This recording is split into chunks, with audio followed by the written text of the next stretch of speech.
voz e imagen de la sociedad civil.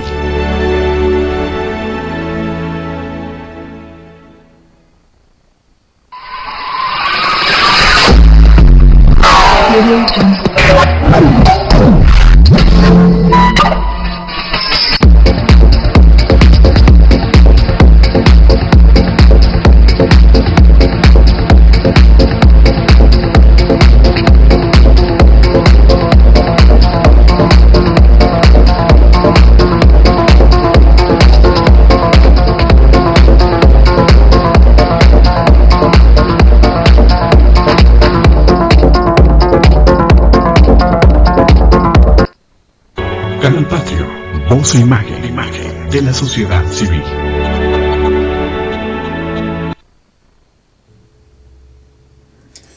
Muy buenos días a todas las personas que nos están viendo. Les damos la bienvenida a este programa de temas, lemas y dilemas.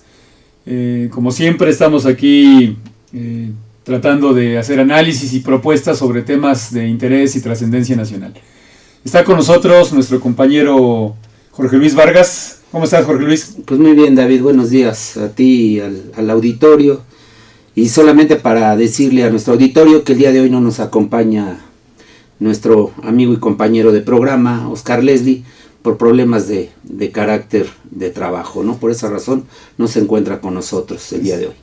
Es un compañero muy importante, muy avesado. Esperemos que la próxima semana ya esté incorporado a este programa de debate, de espacio plural y que procura hacer propuestas sobre temas de interés nacional.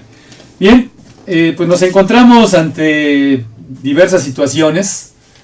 Es de dominio público que el día de ayer terminaron de acuchillar, Jorge, el poder legislativo, que en realidad pues se confirma que es un apéndice en realidad del poder ejecutivo en este país, aparte de que no existe el Estado de Derecho, porque violentan las garantías constitucionales con la mano en la cintura, pasan por encima de la Carta Magna, como lo hemos venido demostrando con diversos aspectos, pues también el asunto de la división de poderes se convierte en mito o ficción, ¿no? Hablaba ahora de que ya resulta que el Partido Revolucionario Institucional habla de mitos, pues deberían de empezar a hacer un acto de honestidad y reconocer esos 390 diputados que aprobaron la Ley General del Servicio Docente, que en realidad, Jorge, viene siendo una ley, vamos a demostrarlo en un momento más, una ley del trabajo. Como ustedes recordarán, la Ley Federal del Trabajo se reformó el 30 de noviembre del 2012. Hay terribles impactos. Al terminar el programa, en el último bloque, esperamos dar algunos datos de cómo están las cosas a raíz de que se establecieron las figuras como el outsourcing, como el contrato a prueba, como el contrato por capacitación inicial. Como esa ley federal no regula el apartado B al que pertenecen los profesores, al apartado B me refiero del 123 constitucional, pues lo que han hecho estos diputados tapete, porque es lo que son, digo tapete porque se dejan pisotear por el Poder Ejecutivo, pues fue votar una ley que ni siquiera leyeron, Jorge. Mira, David, si me permites dar una opinión, claro, en este mismo contexto, es en función de que efectivamente se planteó como una reforma educativa ya plasmada en la Constitución y quedaba pendiente la cuestión de implementar las leyes secundarias, que son las que han estado en discusión, un tanto por la CENTE, es decir, la Coordinadora Nacional de Trabajadores de la Educación, en función de que les fue tomado el pelo. Es decir, lo que quiero establecer en primera instancia, David, que más que ser una reforma de carácter educativo, claro, es una reforma de carácter laboral para los maestros, con esto que estás con lo que tú estás explicando, ¿no? Esto yo lo relaciono ahí. Y efectivamente, más que de fondo establecer que se van a beneficiar, en este caso los niños, no es así, David. Es decir, está el problema de que esta reforma aprobada por estos diputados, que como lo hemos venido sosteniendo en diferentes programas, no estamos representando, a pesar de toda la inconformidad que hay, no solamente de los maestros, David, sino buena parte de la población. Y los medios masivos de comunicación se han encargado de criminalizar el movimiento de protesta de los maestros. Le queremos decir a nuestro auditorio, a quien nos hace favor de vernos, que es un derecho constitucional, David, el que tenemos de protestar, y que igualmente no se hace mención del artículo 39 constitucional, que todos los mexicanos y los maestros, quiero dejar bien claro, porque los han querido reducir a que son una minoría, David. Y no son, y aun cuando así fuera, ellos son parte del pueblo de México, es decir, son mexicanos común y corriente como todos. Y si echamos nosotros manos de lo que establece el artículo 39 de la Constitución, nosotros tenemos el derecho constitucional de que en todo tiempo podríamos cambiar nosotros el sistema de gobierno, que en este caso nos... Y ese derecho lo están ejerciendo los maestros, David. Entonces yo quería... claro que es una apreciación, pues me parece que es muy pertinente, porque pues resulta que en este país se genera por parte de los medios de comunicación, de varios medios, de los medios que ahora en vez de hacer comunicación habría que decir que son voceros del gobierno. Televisa y TV Azteca son medios que se han convertido en eso, en voceros del gobierno. Y son los que se encargan pues de decir que se está generando una afectación a terceros con las marchas. Pues es muy sencillo. Si el gobierno federal, si las autoridades laborales de este país, si la clase patronal, que son los que más se quejan, no quieren marchas y mítines, respeten la ley, señores. Ese es el asunto. En este país la gente se manifiesta o nos manifestamos porque no hay un respeto a la Carta Magna, en todos sentidos. En materia laboral, en materia de seguridad, en materia de justicia, en materia de derechos humanos, en materia energética, en todas las materias que podamos ver hay una violación terrible a la Carta Magna, y por eso yo empezaba a decir pues que no hay Estado de Derecho, ¿no? ¿Cómo puede haber un Estado de Derecho en un lugar en donde pues prácticamente con la ley, lo que como acaba de decir Jorge, con las reformas que hicieron al artículo 3 constitucional y al 73 y ahora con las reformas a las leyes secundarias, van a recargar las obligaciones que tiene el Estado mexicano en cuanto a educación, la educación es laica, gratuita y obligatoria. Y resulta que con estas reformas, pues lo que se está haciendo es que ahora, por ejemplo, el mantenimiento de las escuelas, la infraestructura, los materiales para la educación, que es obligación de la Secretaría de Educación Pública proveerlos, pues ahora van a ser los padres de familia, ¿no? Que además de que generamos impuesto para la educación y otros rubros, pues ahora tengamos que aportar nosotros esa parte, es decir, las autoridades educativas pues se laven las manos y con esta ley, bueno, que sean los padres, o seamos los padres, los responsables de la manutención de la educación en este país, ¿no? O sea, nos están regresando prácticamente a la época de Don Porfirio, porque con el salario mínimo de 65 pesos que ganan 6,5 millones de mexicanos, y luego con esa nueva carga, pues va a ser difícil mandemos a nuestros hijos a estudiar. Y por otra parte, pues hablando ya del tema educativo, pasaremos después al otro tema, perdón por la omisión, nuestro programa lo dividiremos en 3 bloques, este asunto de la cuestión educativa, después el asunto obligado, de cómo a 9 meses de la administración del señor Peña Nieto, cómo está nuestra sociedad mexicana en materia de empleo, en materia de salarios y en materia de seguridad, y posteriormente el asunto energético. Bueno, yo no sé si usted esté de acuerdo en que se vaya a mejorar la educación con artículos como los que los diputados aprobaron, por ejemplo el artículo 22 de la ley de servicio docente. Dice así, la leo textualmente. Artículo 22 de la ley dice así: en caso de que el personal, es decir, se refieren a los maestros, no atienda los apoyos y programas, incumpla con la obligación de evaluación, o cuando al término del periodo se identifique su insuficiencia en el nivel de desempeño de la función docente, se darán por terminados los efectos del nombramiento sin responsabilidad alguna para la autoridad educativa o el organismo descentralizado. O sea, en otras palabras, están diciendo que las autoridades van a evaluar a los profesores bajo marcos que solamente ellos entienden, y si no pasan esa evaluación, los profesores los van a separar. Es decir, hay una violación terrible, y lo voy a decir así porque pues entonces pareciera que los profesores de la coordinadora por proteger sus derechos, por defender sus derechos, van a pasar a ser, Jorge, ciudadanos de segunda. Pero además de todo lo que los han acusado, ni siquiera les dan ese trato de maestros, ¿no? Les dan el trato de vándalos, de delincuentes. Además ahí voy a dar una opinión. Así es. David. ¿A qué me refiero? Me refiero a que les están con este artículo, en esta ley que aprobaron los diputados, lo que están haciendo es violentarles su derecho de audiencia, el cual establece el artículo 14 de nuestra Constitución Política, que tanto se llenan la boca desde el presidente de la República para abajo, que se refiere a que todo el mundo tenemos que ser oídos y vencidos en juicio.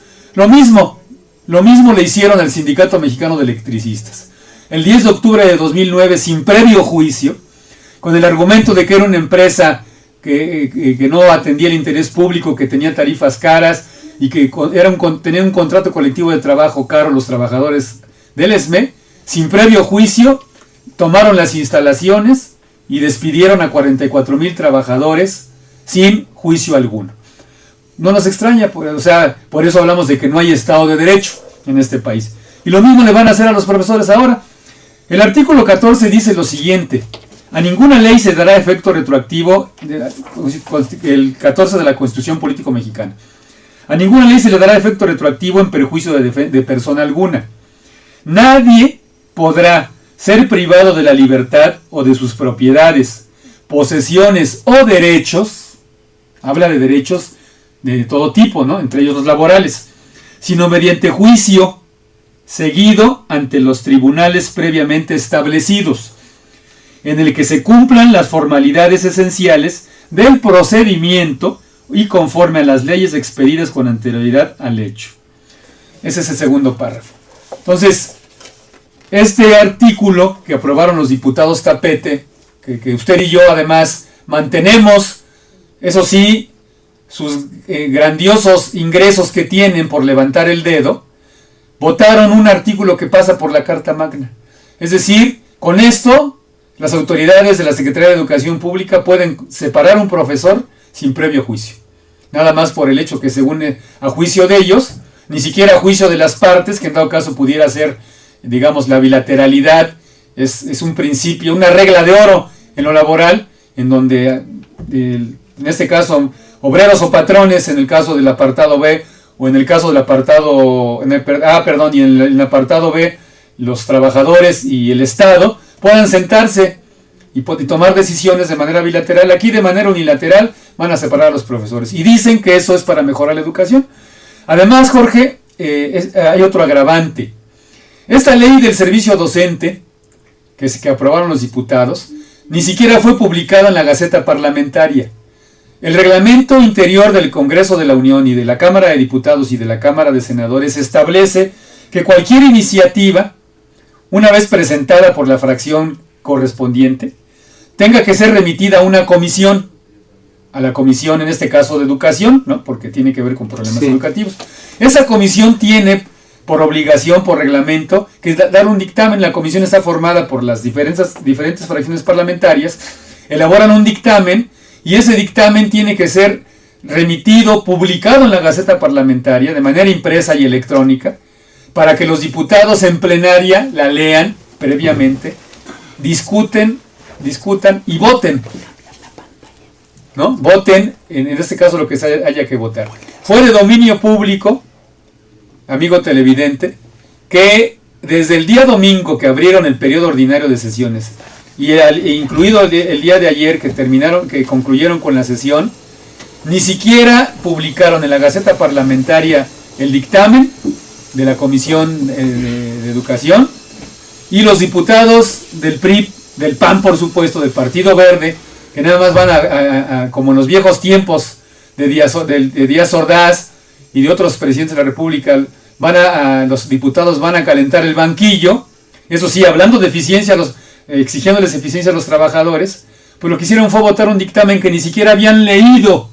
No lo leyeron. Pues, por eso, entonces, esa es la forma de legislar. En unas cuantas horas lo pasan, son unos levantadedos, simple y sencillamente. Así es. Entonces, lo que habríamos de exigir en ese sentido a los diputados senadores es precisamente que la sociedad mexicana los evalúe a ellos y al titular del Ejecutivo, ¿no? Claro, habríamos de empezar entonces por hacerles algunas preguntas básicas a los titulares de estos poderes. El propio presidente, ¿no? Hay que Claro, empezar con él. El señor, por ejemplo, ayer circuló algo chusco, ¿no?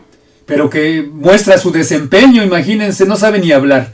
El señor en su mensaje en relación a su primer informe de gobierno, no supo decir frijol, por ejemplo, ¿no? No solamente no lee, sino que tiene problemas de dicción.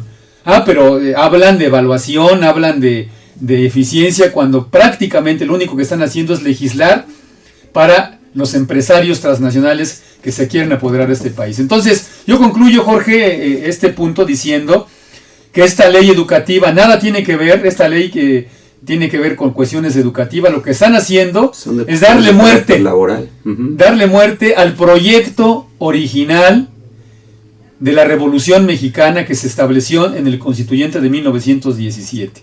Hay que recordar, señores, que nuestra Constitución Político Mexicana, que data de 1917, de febrero 5, la columna vertebral de esta Constitución la contienen tanto el artículo 3, que le acaban de dar muerte con estas reformas, el 27, que en unos días más vamos a ver que van a intentar hacer lo mismo, pasando por encima de las opiniones de la sociedad mexicana, que están rechazando la llamada reforma energética, que no es más que una reforma de privatización de petróleo y de electricidad, y el 123, le acaban de dar muerte con las reformas que hicieron el 30 de noviembre del 2012. Entonces, algo tenemos que hacer en este país. Están llevando al país al cadalso.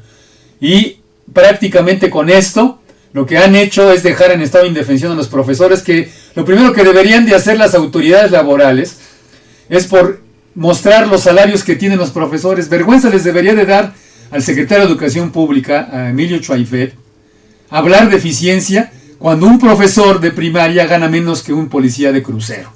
Eso es lo que su reforma debería de empezar a implementar salarios como establece la fracción sexta del 123, salarios suficientes.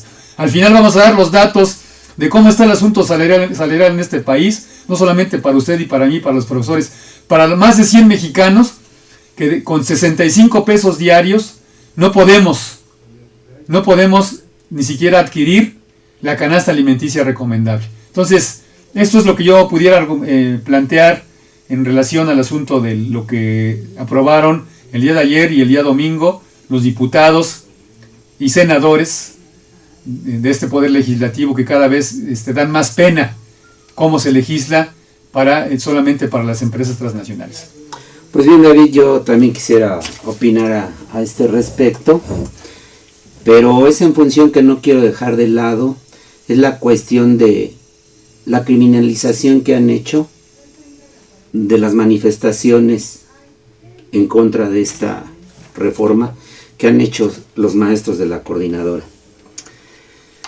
Me parece que al establecerse toda una política mediática, principalmente en las televisoras, de decirles de todo, de acusarlos de vándalos, incluso programas especiales que se hicieron, y ahí vimos a los intelectuales funcionales, como lo hemos dicho aquí, que sirven al sistema, que sirven a los intereses de quien gobierna este país, de cómo no acaban de criminalizar a los profesores. Se ciñe hoy el fantasma de la represión, David, pero efectivamente... Como los mejores tiempos sería Ordaz, ¿no? Exactamente, es a donde voy. Y me parece algo fundamental que manejan tanto algunos medios escritos, pero principalmente las televisoras y la radio. De todas las afectaciones, mira, de carácter económico que según ya afectaron los maestros con sus protestas. De verdad, es de dar mucha rabia y coraje, David. Yo el sábado, por ejemplo, fui a ver lo de las carpas de los maestros al Zócalo de la Ciudad de México, pero igualmente hice un recorrido sobre todos los negocios que hay en el centro de la ciudad, y de verdad me parece indignante todo lo que dicen los medios. Las ventas, el libre tránsito de los ciudadanos se da común, es decir, no hay las pérdidas, incluso los propios panistas, ya hasta cifras dan, ¿no?, en millones de pesos. Quiero decirte ahí que, bueno, vergüenza les debería decir, son unos mentirosos. Por eso, el día de a donde voy. ayer, perdón la interrupción, la Policía Federal, por instrucciones evidentemente del secretario de Gobernación, cerraron con sus vallas de acero metálicas. Les voy a decir el área que cerraron. Desde el Paseo de la Reforma a Insurgentes, sí, desde la Galleta, hasta Santa María la Ribera, todo Santa María la Ribera hasta Reforma, es decir, amurallaron, porque esa es la palabra, un área en donde ahí sí hubo una afectación al libre tránsito de toda la gente que va a pie. No hubo tránsito vehicular, y además todos los negocios y escuelas, sindicatos y oficinas que trabajan en la colonia San Rafael y en la colonia Tabacalera no pudieron ingresar a sus respectivos lugares por decisión de la Policía Federal, y ahí sí, pues los medios no dicen nada. Eso sí es una verdadera... Pero la revierten, David. Es un verdadero atentado a la libertad de tránsito en nuestro país. Lo peor es que se la cargan a los maestros. Efectivamente, quien cierra las calles ayer es la Policía Federal y la Policía del Distrito Federal. Ellos son los que cerraron, ya bien tú lo señalaste, de dónde a dónde tuvieron cerrado. Evidentemente que no es un problema, los profesores, ellos no cerraron. Pero además, las entrevistas tienen su perfil, ¿no? Es decir, se van solamente con la gente que esté en desacuerdo de la movilización y de la protesta de los maestros. Muy tendencioso. Es tendencioso, efectivamente. Tú ves en todas las entrevistas que es pura gente que está inconforme, que porque no llegó al trabajo, que se deberían de regresar, que son, con perdón de la expresión, unos pinches huevones, etcétera, etcétera. Lo menos que se pueden llevar los maestros, David. Y dicen ellos que tenemos que trabajar. ¿Y los maestros qué están haciendo acaso, David? Si no es estar defendiendo precisamente su trabajo. Y defendiendo la Carta Magna, además. No, y defendiendo pues, el trabajo de muchos otros, ¿no? Al defender ellos su trabajo, están defendiendo lo de otros trabajadores, David. Es lo que debiéramos de entender. Pero se ciñe, te digo, el fantasma de la represión. Ellos ya señalaron que a partir de hoy a una insurgencia civil pacífica. Ya lo establecieron. Es decir, mantenerse en la insurrección. Esto tiene, el término es de gran calado, David. Y debiéramos de estar en presencia. Ellos ya establecieron que van a permanecer por lo menos de aquí hasta el domingo, en donde van a participar en la manifestación de protesta sobre la cuestión de los energéticos. Del 8 de septiembre. Del día 8 de septiembre van a acompañar a Andrés Manuel López Obrador, ¿no? Parece que el día de hoy hay una marcha, ¿no? Sí, y a partir de hoy también hay una marcha que seguramente está en este momento ya desarrollándose, David, ¿no? Yo quisiera, me parece, dos textos que salieron en la revista Proceso que me parecen muy importantes, de un diputado del PT, que es Ricardo Monreal, que le hacen una entrevista a la periodista Jesús Cervantes, de la información que él tiene de lo que tiene establecido ya el gobierno, ¿no? Adelante. Dice así, en una parte de la entrevista, afirma Monreal que hay concentraciones de diversas fuerzas policíacas en Hidalgo, Tlaxcala y Puebla. Hoy existen hombres que aconsejan a Peña Nieto que la represión pudiera ser una verdadera toma de posición como presidente de México al mostrar mano firme ante la inconformidad social de los maestros.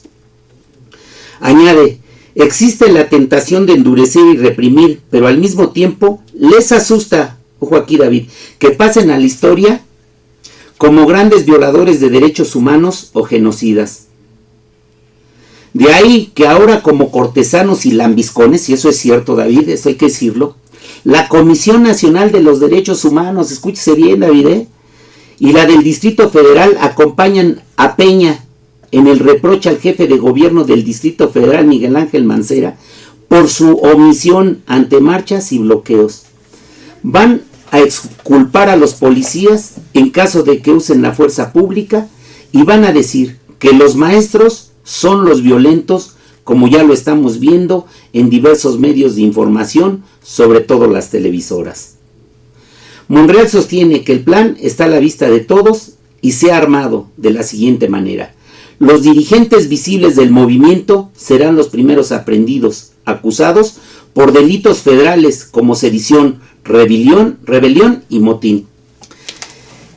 ¿Qué es el papel que juega la Comisión Nacional de Derechos Humanos? Sigue en esta entrevista, y nosotros lo vimos la semana pasada, cuál fue el papel tan denigrante que juega la Comisión Nacional de los Derechos Humanos, ¿no? Dice, como golpeador, el martes 27 cuando arrancaba el segundo día del encuentro entre legisladores y maestros de la CENTE, quienes bloqueaban las embajadas de Estados Unidos, España y Francia, además de instalaciones de Televisa y TV Azteca, la Comisión de Derechos Humanos del Distrito Federal avaló el uso de la fuerza en un pronunciamiento público.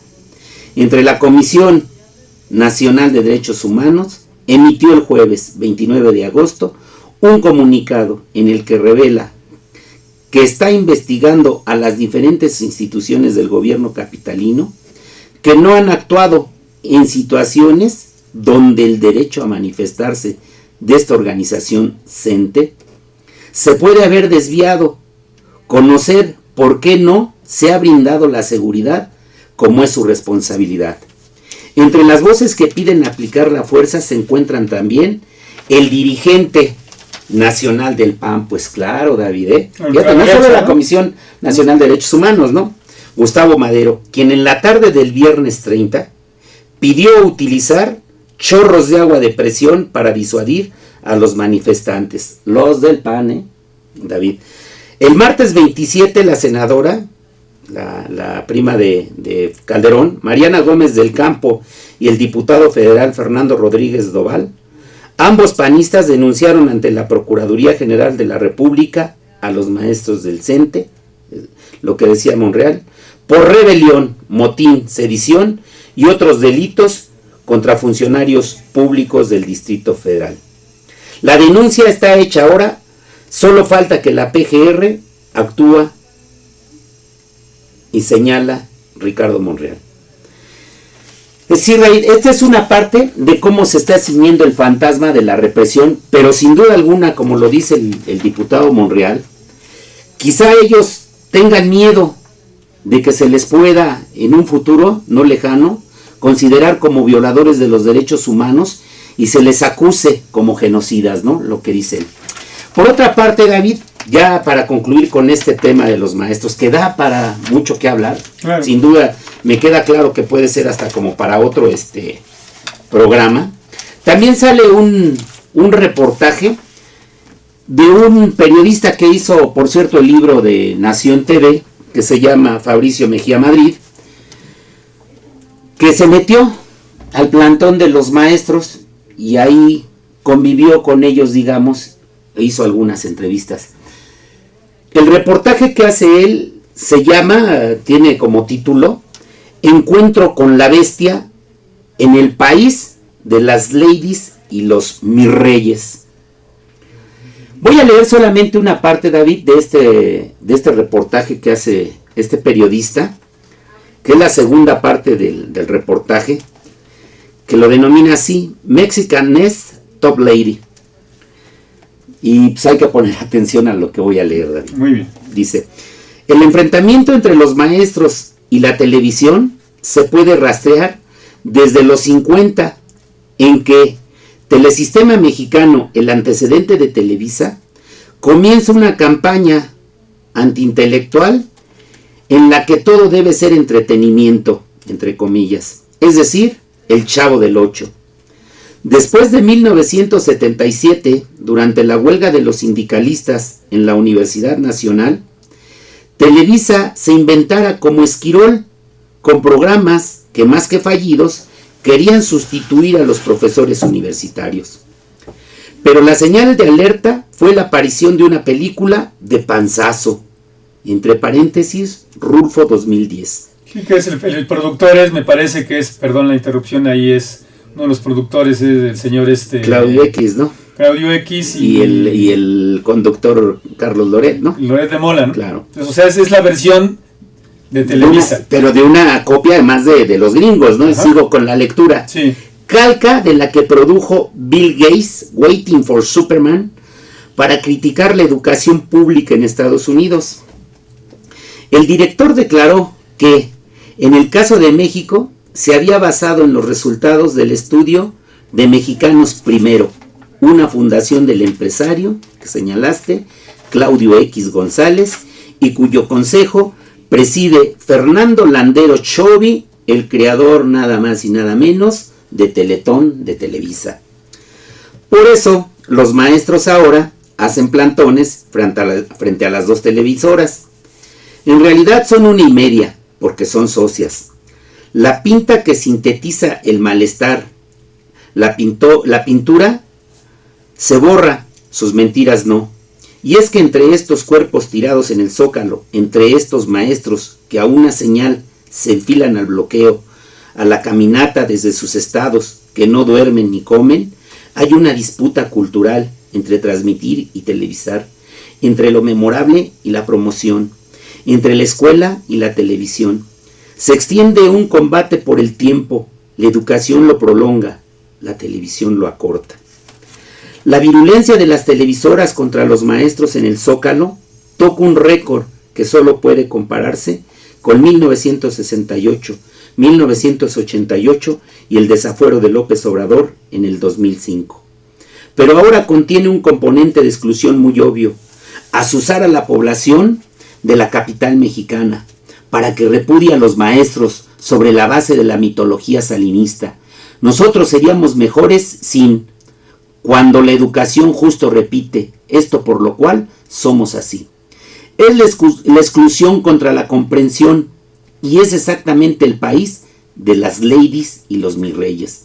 En el pequeño año de la presidencia de Peña Nieto, nos hemos hartado de lo que ya se llama el síndrome lady o mi rey, la prepotencia y la arbitrariedad del influyentismo en la vida doméstica.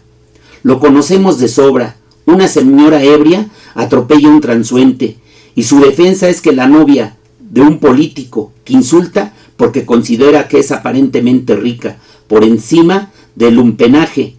El hermano del expresidente Salinas sale exonerado de la cárcel. El capo del narcotráfico es excarcelado. A los empresarios se les disculpa de pagar impuestos. Los jueces, los exgobernadores y el propio presidente abjuran de sus responsabilidades filiales usando sus puestos. El imaginario de este nuevo país, el poder, es para aplicarlo contra el más débil, nunca contra el poderoso. Y en México, el débil es pobre, es moreno, es a veces un maestro. ¿Qué te parece, David? Pues concluyo mi comentario del gran esfuerzo que han hecho los maestros, David, y esto como una, ¿cómo decirte?, una reflexión propia.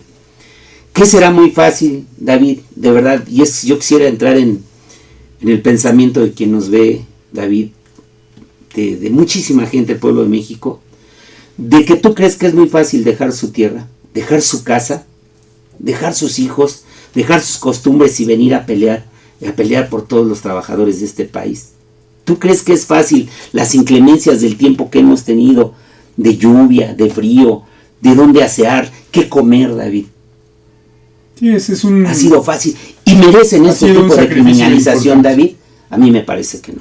Yo termino mi comentario. Claro, pues me parece que es muy clara lo que acaba de leer Jorge Luis. Pinta pues una visión diferente del tema, ¿no? La otra visión pues es la de los televisos y los teleaztecos, que solamente habla de las afectaciones supuestas a la ciudadanía mexicana. No se deje engañar. Hay que ver las cosas desde un punto de vista objetivo, y me parece que la lucha magisterial es una lucha que, como dijimos hace un momento, es por la Carta Magna, es una lucha por no permitir que se violenten sus derechos laborales también, eso es válido, pero también es una lucha de dignidad, ejemplo de dignidad de quienes, como usted y yo,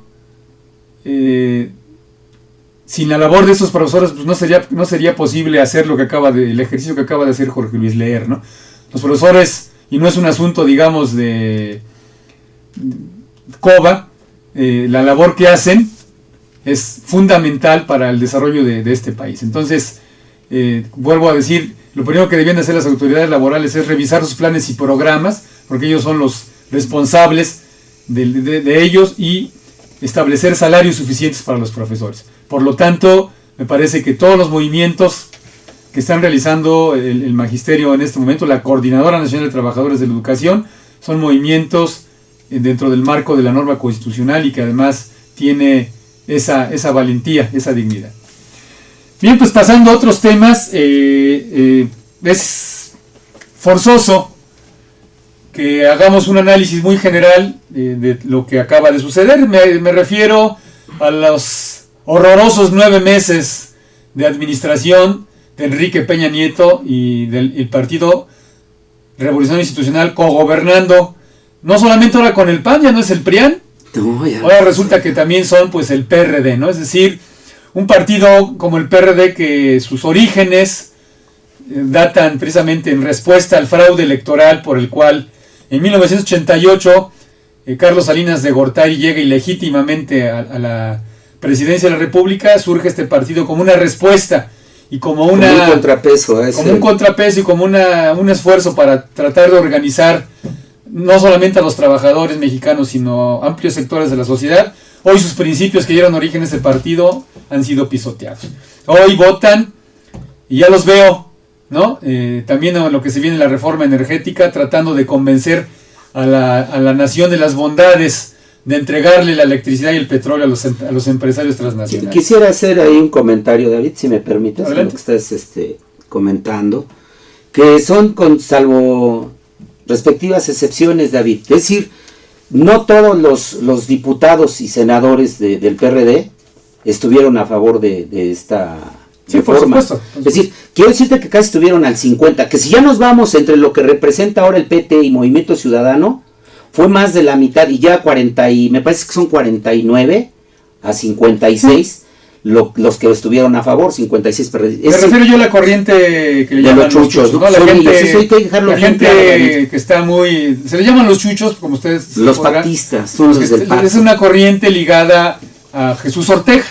O sea, de ahí el mote de los chuchos, y a Jesús Zambrano, ¿no? Que, por un lado, que hablan de defender el petróleo y la electricidad, pero siguen en el Pacto por México, ¿no? El Pacto por México ahora, como bien lo documenta La Jornada, periódico La Jornada, hablando precisamente del tema de del magisterio, pues el Pacto por México aplasta al Congreso, ¿no? Es decir, hoy ya no nos regula, amanecimos ya con que ya esta Carta Magna, los 136 artículos que componen a nuestra Constitución político mexicana, pues ya no nos regula a usted y a mí, a los mexicanos en general, sino ya es un pacto que establecieron las fracciones parlamentarias. Al final voy a leer lo que dice el artículo 136.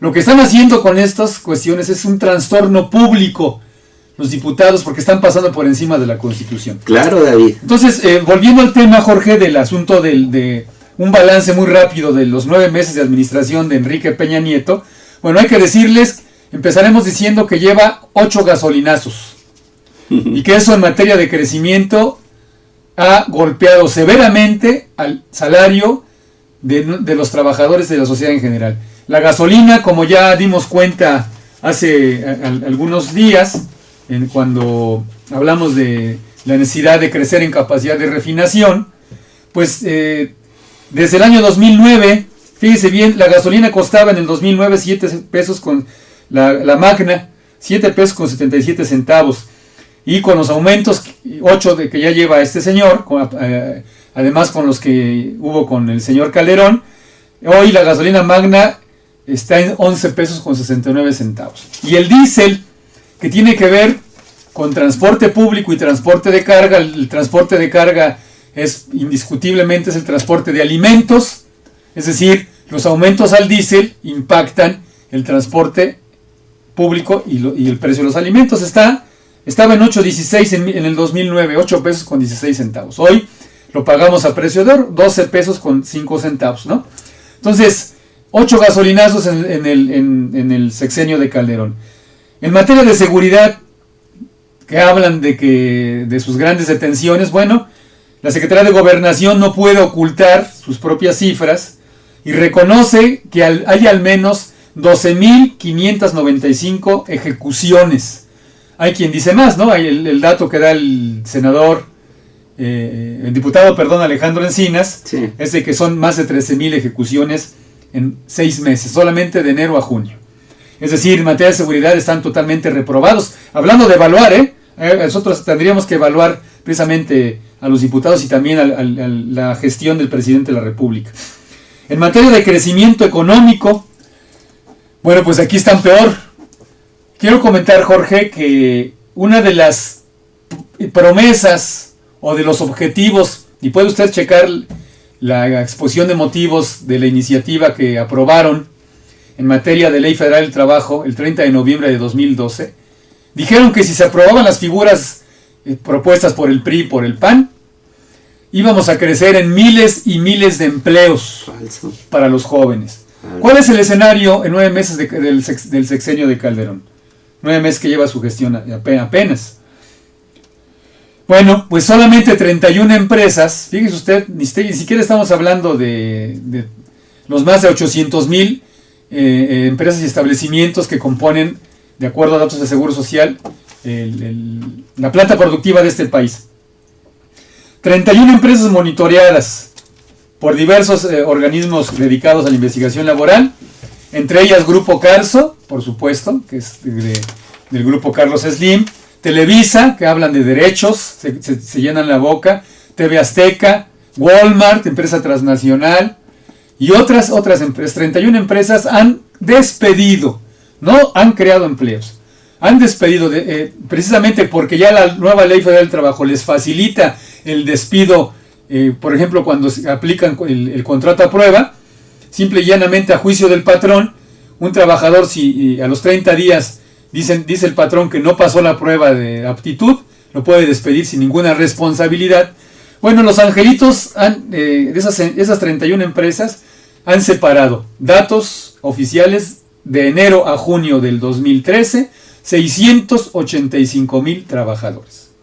Es decir, en este país, lo que establece el artículo 14, volvemos a la misma, que uno no puede ser despojado de ningún derecho ni de sus propiedades, salvo que haya un juicio de por medio.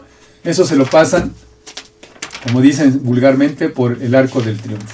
Entonces, en materia de empleo están reprobados, hay un desempleo terrible, y lo que están haciendo con ello es lanzar a la calle y evitar pues que los jóvenes que hoy son demandantes particularmente de empleo puedan tener cuando menos un trabajo decente. Pues digo, en materia de salarios están peor. Les voy a leer el rango, muy rápido, Jorge, para no comer mucho tiempo, de cómo está la población económicamente ocupada, datos del INEGI. Puede usted consultar en la página en internet, en el portal internet del INEGI, se va usted al ramo de ocupación, y ahí va usted a ver estos datos. ¿Cómo estamos en cuestiones de salarios, de ingreso? 6,717,000 trabajadores sobreviven con un salario promedio de 65 pesos diarios. Es decir, 6 millones de trabajadores, casi 7, ganan hasta un salario mínimo. Y dice el CONASAMI, ¿sí? Usted cheque los datos del CONASAMI, que es la Comisión Nacional de Salarios Mínimos, que es la encargada por mandato constitucional en su artículo 123 de establecer salarios suficientes. Dice que no hay problema que el salario mínimo diario sea de 65 pesos porque casi nadie gana el salario mínimo. Bueno, fíjense ustedes hasta dónde llegan con las mentiras. 6,717,000 están en ese rango. O sea, más de 6 millones de familias. 12,247,000 trabajadores perciben hasta 2 salarios mínimos. Es decir, ganan aproximadamente 130 pesos diarios.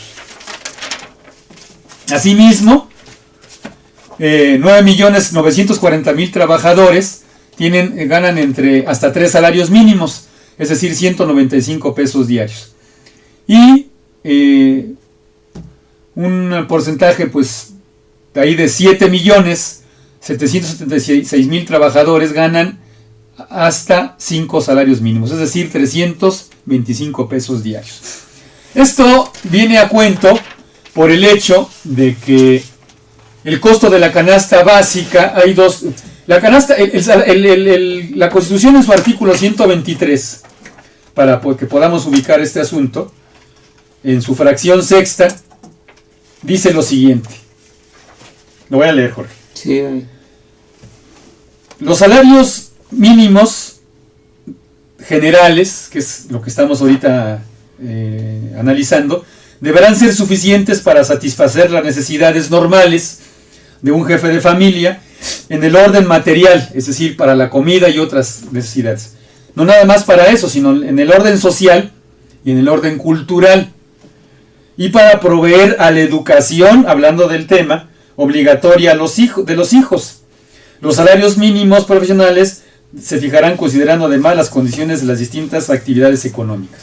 Entonces, este mandato constitucional, que también se convierte ya en letra muerta con estos gobiernos y con estas comisiones que tenemos para fijar los salarios, pues entonces resulta que de ahí el salario debería de tener una cantidad que permitiera que un trabajador pudiera, él y su familia, no solamente comer, sino vestir, pagar transporte, pagar vivienda, educación y cultura y recreación.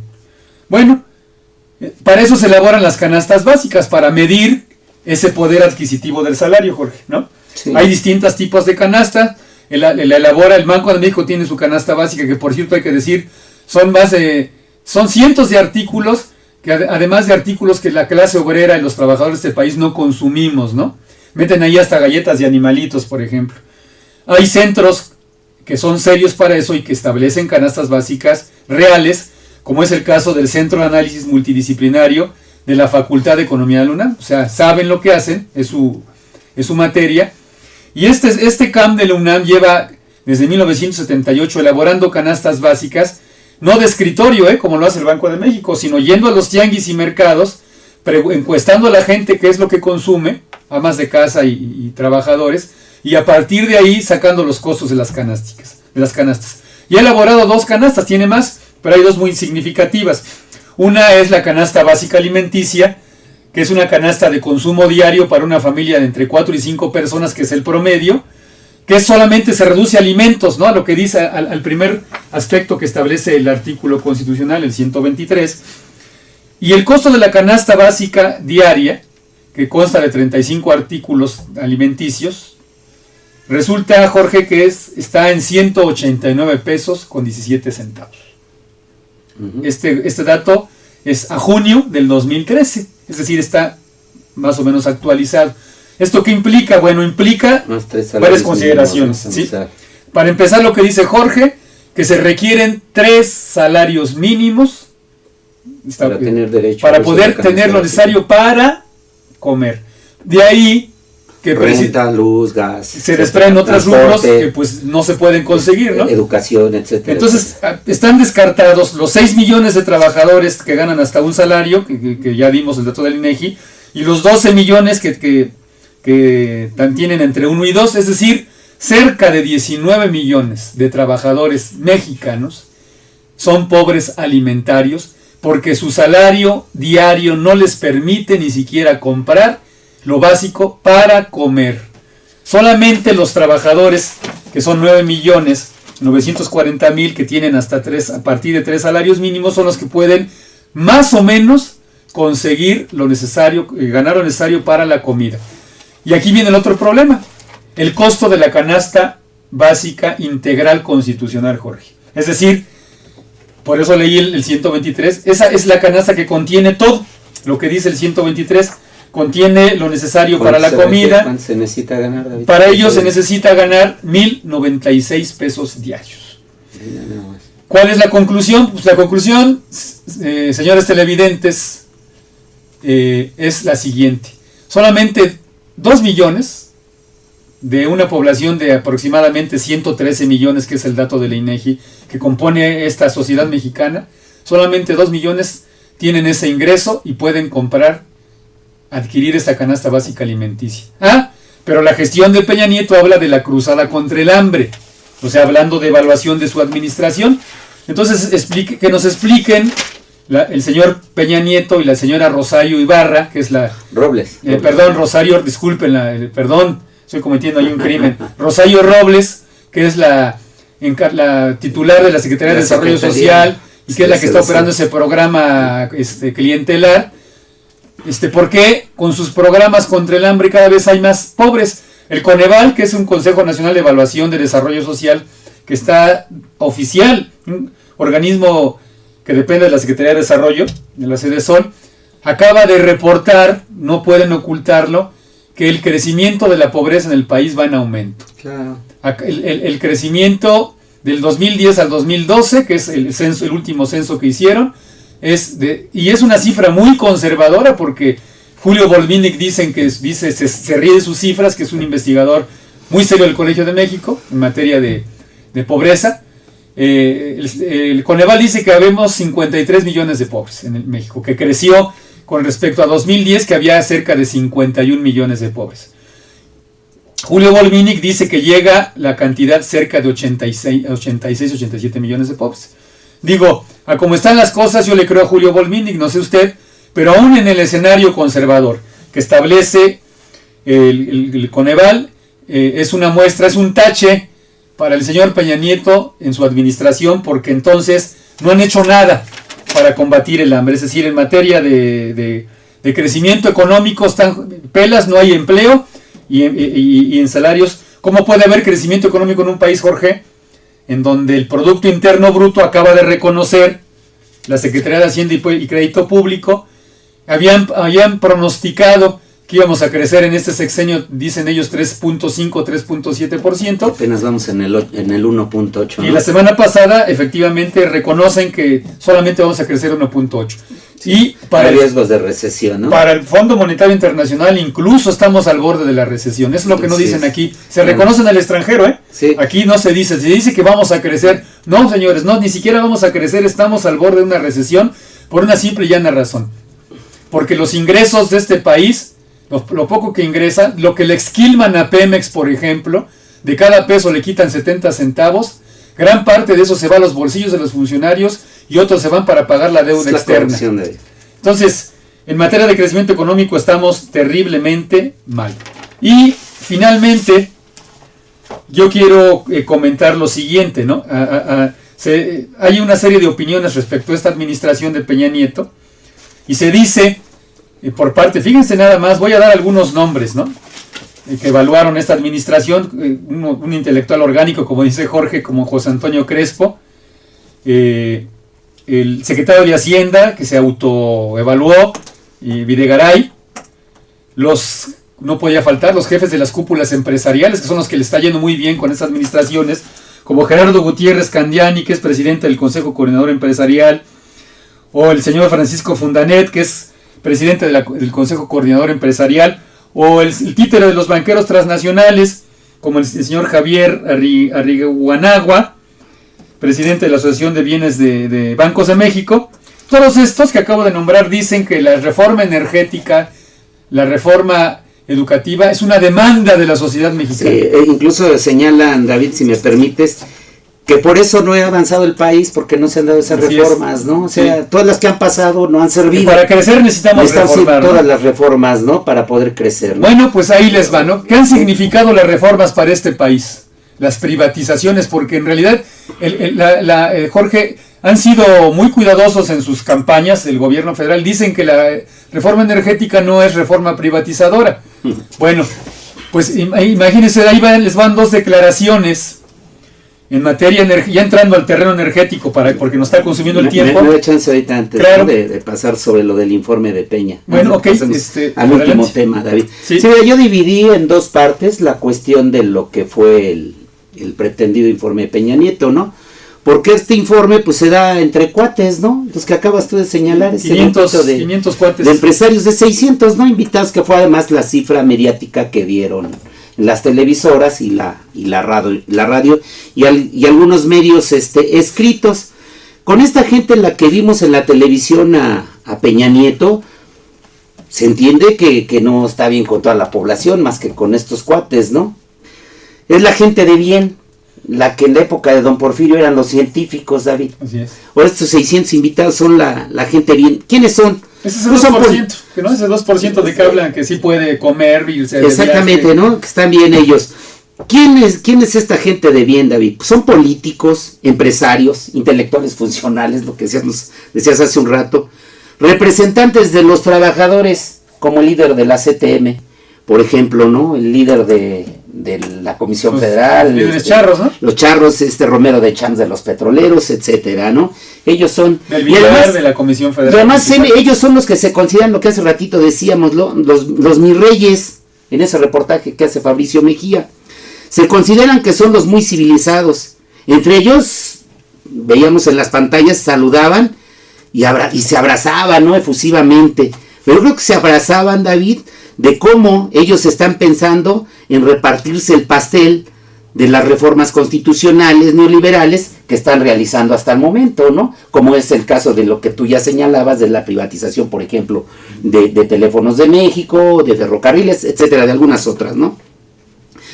¿Qué otra cosa informó? Que es simple y sencillamente, ya lo destacaste tú, ya no voy a entrar en detalle, la cuestión de la cruzada contra el hambre. Simple y sencillamente es una cuestión de publicidad, que se incluso han agarrado del programa de los brasileños, de Cero Hambre. Además mal copiado, ¿eh? Muy mal copiado, David.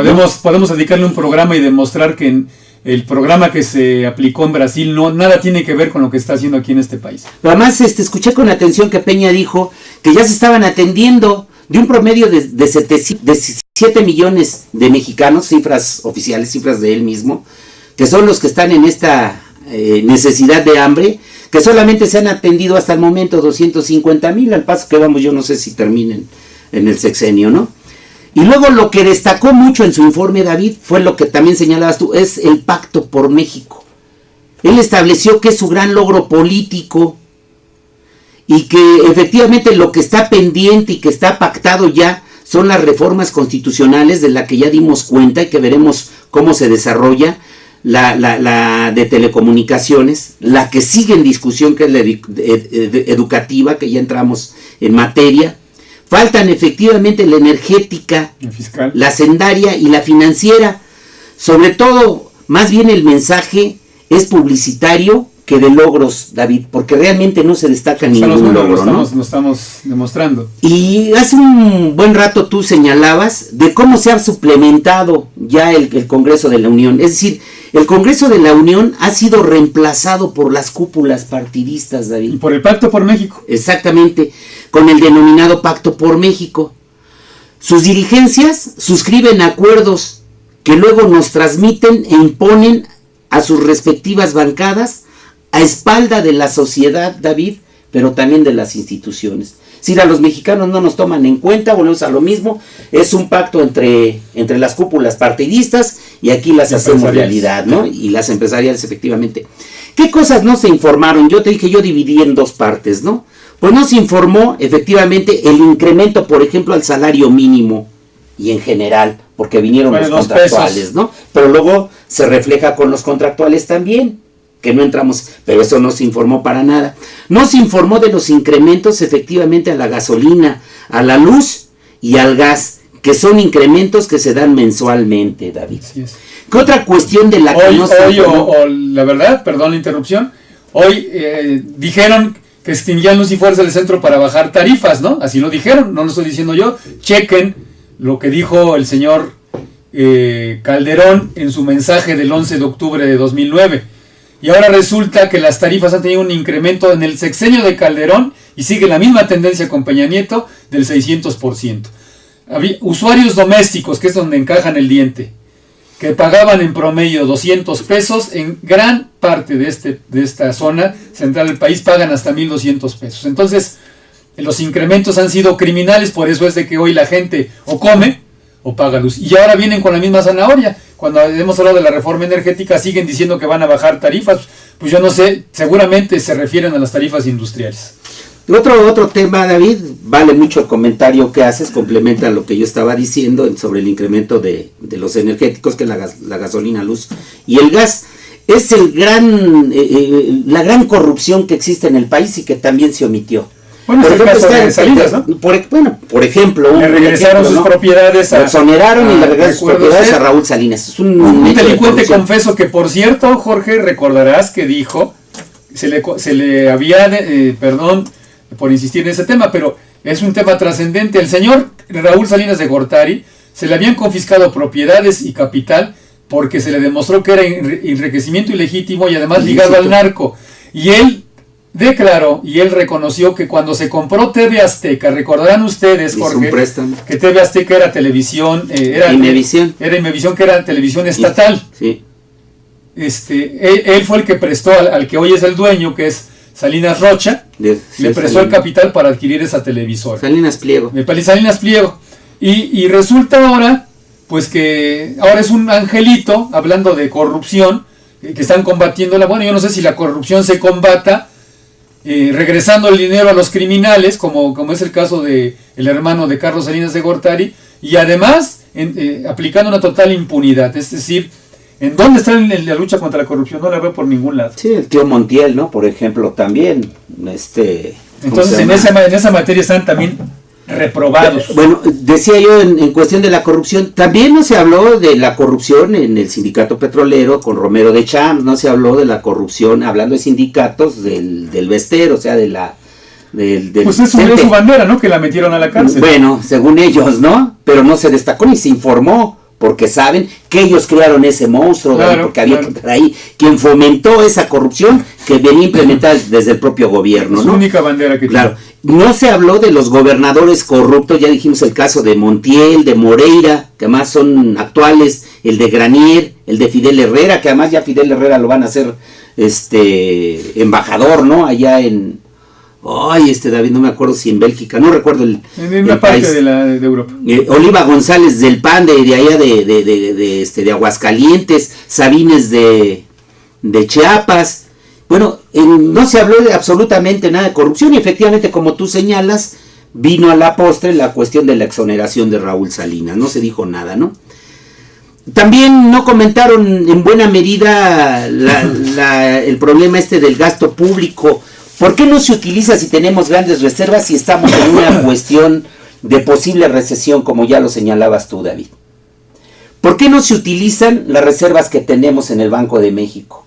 Porque de verdad ya hay quien está señalando que quizá se esté entrando en esta situación, aún teniendo los recursos, David, de que hemos crecido al 1.8 de manera deliberada. ¿En función de qué? De crearnos un panorama a todos los mexicanos que requerimos forzosamente las reformas, sobre todo la que viene, la fiscal y la energética, para poder crecer, David. Bueno, que puede ser deliberado por parte del gobierno. ¿no? Bueno, que ahí está, Jorge, hay un dato además incorrecto, tú lo diste hace 2 semanas, si mal no recuerdo, como dice López Obrador, digo, yo no estoy haciéndole propaganda, pero dice bien, en este país a los que se les dice la verdad son a los empresarios. En el caso del tema que acabas de tocar, Pemex, usted cheque en internet el documento Expo Pemex 2012. Así es.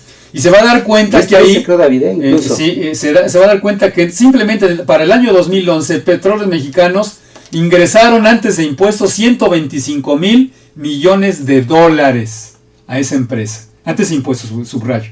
Con ese dinero, de acuerdo a los cálculos que hacen los que saben, es suficiente para dejarle a la nación vía impuestos una buena cantidad, pero también si Hacienda no saqueara a Pemex, se pudiera invertir para infraestructura de Pemex, entre ellos construcción de refinerías, claro, que tanta falta nos hacen. Y ahora bien, el tema que toca Jorge también es trascendente porque en el caso de que hubiera, aún con eso no fuera suficiente, tenemos el fondo de las Afores. ¿Qué se está haciendo con ese dinero? Se lo están llevando los bancos. Y ese dinero es de nosotros, de los trabajadores. Bien pudiera tomarse ese dinero, esos ahorros, para infraestructura en el sector energético y en el sector eléctrico, y eso va a redundar efectivamente para la construcción de otras áreas. En el área, digamos, del desarrollo de las cuestiones sociales, ¿no? Hospitales y escuelas. Pero no, eso se les entrega a los banqueros para que ellos entonces sí sigan jineteando nuestro dinero, y ahora la fórmula mágica es que quieren, con su reforma fiscal, pues extender el IVA, alimentos y medicinas si nos dejamos, y por supuesto aumentar los impuestos. Esa es la sabia magia, la sabia propuesta que hace el titular del Ejecutivo, que demuestra, con esto que está diciendo Jorge, que no está gobernando para todos los mexicanos, está gobernando para la élite empresarial, y la élite, no cualquier élite empresarial, no solamente son los Carlos Slim, son para las transnacionales norteamericanas, inglesas y españolas.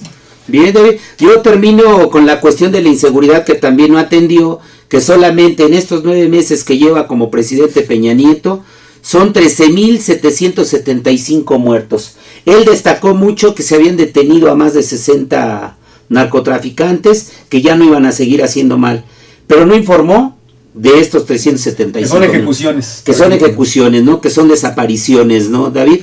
Entonces, ¿cómo evalúas el sexenio?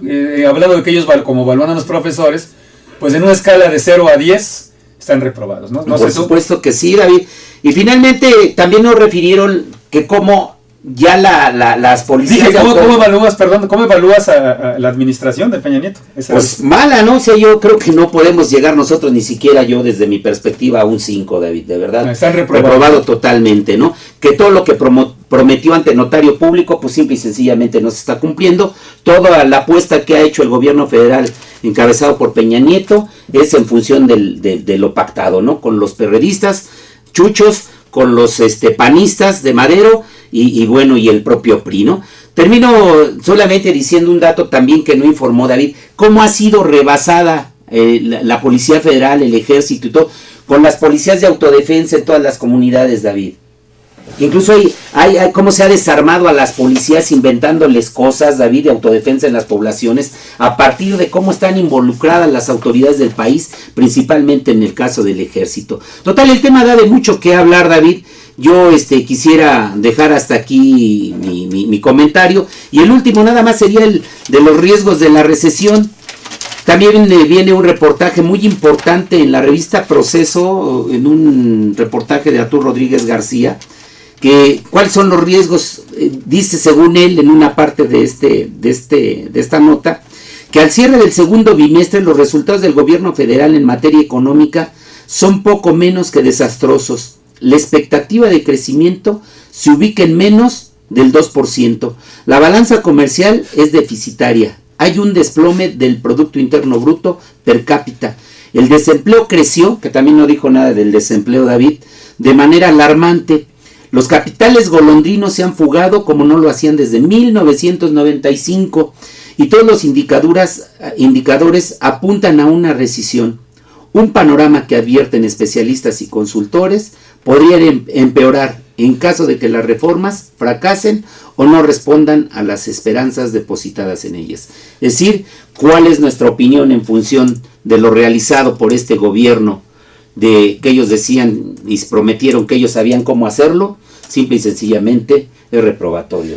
Están reprobados y pues están agudizando, están polarizando la sociedad, están llevando a esa sociedad a una polarización de la lucha de clases, hablando de un concepto político, pues terrible. Lo único problema que tenemos de este lado, los trabajadores y el pueblo en general, es que no estamos organizados. Yo quisiera que concluyéramos este programa con algunas cuestiones pues que no podemos dejar pasar, como es el asunto de la cuestión energética. Está por venir ya seguramente el hecho de que en cualquier momento elaboren un dictamen en la Comisión de Energía y en la de Puntos Constitucionales, que es donde se está ventilando esto, pero pues afuera cada vez es más, digamos, claro, más evidente el rechazo, el repudio, ese 65% que el CIDE identificó que estábamos en contra de la privatización de petróleo y de electricidad, sigue creciendo. Hubo una consulta el día, este domingo y el anterior, que no han dado resultados todavía, que fue organizado por algunas fuerzas ahí partidistas, pero que sin embargo es un derecho ciudadano, de acuerdo al artículo 35, habría que decirle al secretario de Gobernación que abra la Constitución. Él dice que prácticamente que no le interesaba que hubiera una consulta. Es un derecho, señor Chong. Las consultas ciudadanas las establece el 35, y claro que son vinculantes. ¿Para quién? Para el Poder Legislativo. El artículo 108 de la Constitución, no es una clase de derecho, pero hay que decirlo.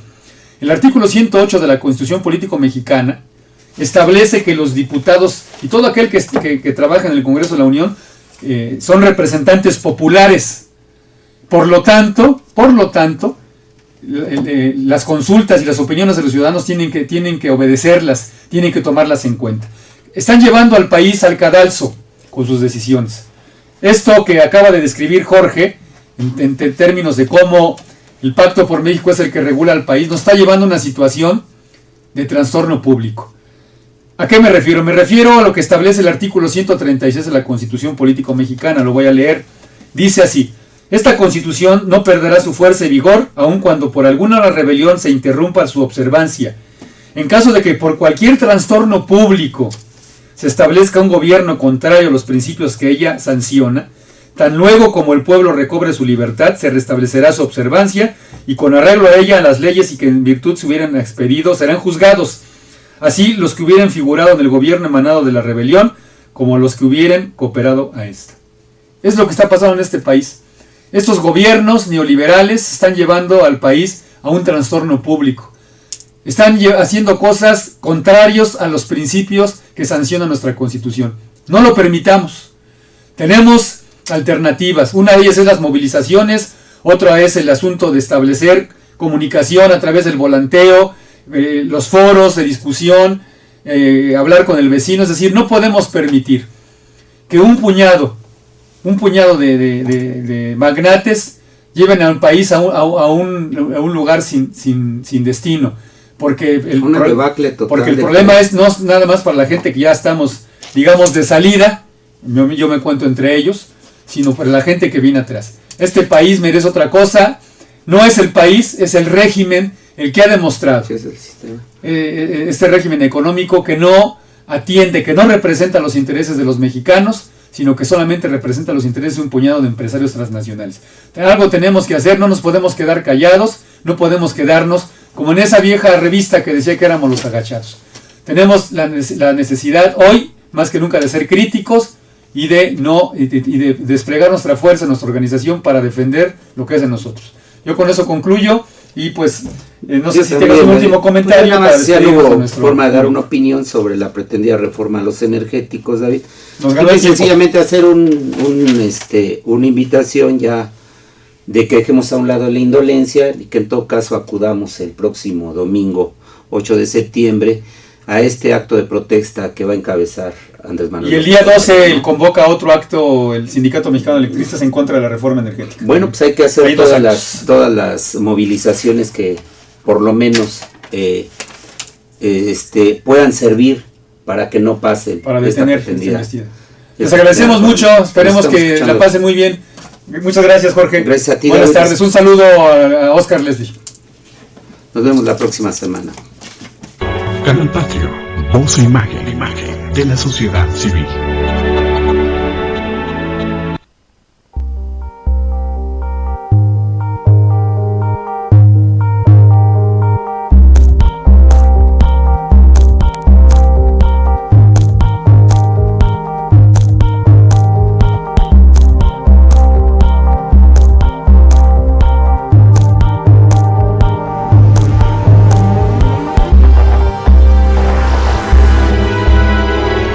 Canal Patrio, voz e imagen de la sociedad civil.